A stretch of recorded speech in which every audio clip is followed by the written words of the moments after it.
अगर आपको लगता है कि जी ये तो इन्होंने 10 किताबें रख दी, इससे हमारा क्या भला हो गया, 10 किताबों से ही 100 किताबें, 100 से ही 1000 किताबें आपकी जाएंगी। आप जब पढ़ना स्टार्ट करते हो तो पहले एक शब्द पढ़ते हो, फिर एक लाइन पढ़ते हो, फिर एक पेज पढ़ते हो, फिर एक पूरी किताब पढ़ते हो।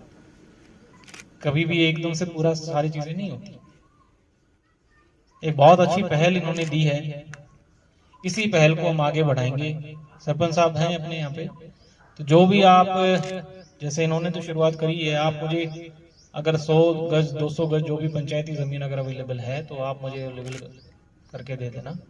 एक बहुत बढ़िया 100-200 गज में बहुत बढ़िया हॉल और बहुत बढ़िया लाइब्रेरी हम इन लोगों के साथ मिलके सरकार की तरफ से, प्रशासन की तरफ से बनाएंगे। और भी आगे, जैसे मैं आज यहाँ पे विजिट करके आया, आप लोगों की, बच्चों के भविष्य को देखते हुए आप लोगों की जो स्किल्स हैं, कौशल है, उसको अच्छा करने के लिए बुक्स रखी गई हैं सो दैट आप पढ़ें।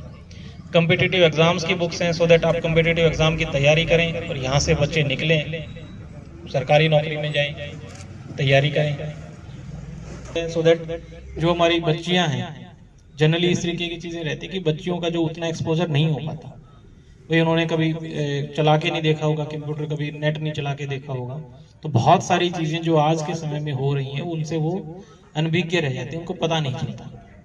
तो जब आप जाएंगे देखेंगे आपको भी पता चलेगा कि इस तरीके की चीज़ें आप सीखेंगे। उसके बाद फिर आगे हमने देखा कि एक दरी बनाने का भी वहाँ पे मास्टर ट्रेनर आप लोगों के लिए, बच्चों के लिए है, अगर कोई सीखना चाहता है। और जरूरी नहीं कोई बच्चा ही सीखे, उसमें कोई गांव का कोई भी व्यक्ति जिसके मन में कोई जिज्ञासा है, सीखना चाहता है, वो सीख सकता है। और ऊपर सिलाई मशीन सिखाने के लिए भी 4 सिलाई मशीनें रखी गई हैं जिसमें क्या कहेंगे? देखिए, आज गांव बछेड़ा में एक ट्रेनिंग सेंटर, लाइब्रेरी और सिलाई कढ़ाई मशीन का जो ट्रेनिंग सेंटर था, वो सारी चीज़ें इन सब का उद्घाटन किया गया। और रीड इंडिया की तरफ से और CIPP की तरफ से ये एक अच्छी पहल है कि यहाँ के गांव के बच्चों के लिए इस तरीके की एक फैसिलिटी जो है प्रोवाइड कराई जा रही है। मुझे लगता है कि ये इन बच्चों के भविष्य को संवारने में और इस देश के भविष्य को उज्ज्वल बनाने में एक बहुत अच्छी पहल है और ये काफ़ी आगे तक जाएगी। सर, आपने अपने संबोधन में कहा था कि गांव के लिए 2 वॉलीबॉल कोर्ट रहेंगे।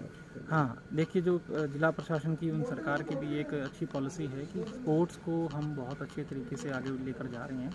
तो हमारे गाँव के लेवल पे बहुत अच्छा टैलेंट हमारे पास अवेलेबल है, बस उनको अवसर नहीं मिल पाते, तो इस वजह से वो टैलेंट जो है नेशनल लेवल पे, इंटरनेशनल लेवल पे आगे नहीं आ पाता।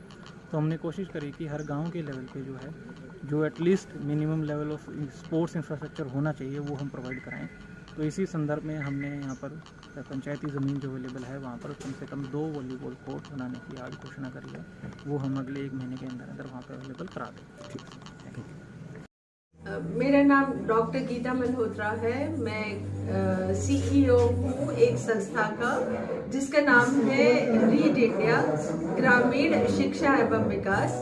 ये पूरे भारत में काम करती है और ग्रामीण क्षेत्रों में community library and resource centres बनाती है। ये एक शुरुआत है रीड इंडिया की तरफ से, और दूसरी जो हमारे लोकल पार्टनर हैं मिस्टर यतीश रजावत के साथ हमने पार्टनरशिप करके उनकी हवेली छोटी सी में एक शुरुआत करी है, जिसमें हमने किताबें रखी हैं बच्चों के लिए पढ़ने के लिए और कॉम्पिटिटिव एग्जामिनेशंस की तैयारी करने के लिए, क्योंकि ये किताबें बहुत महंगी होती हैं।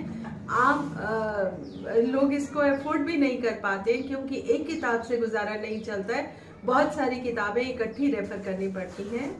लाइब्रेरी है, कंप्यूटर सेक्शन है जिसमें फ्री एक्सेस है इंटरनेट का।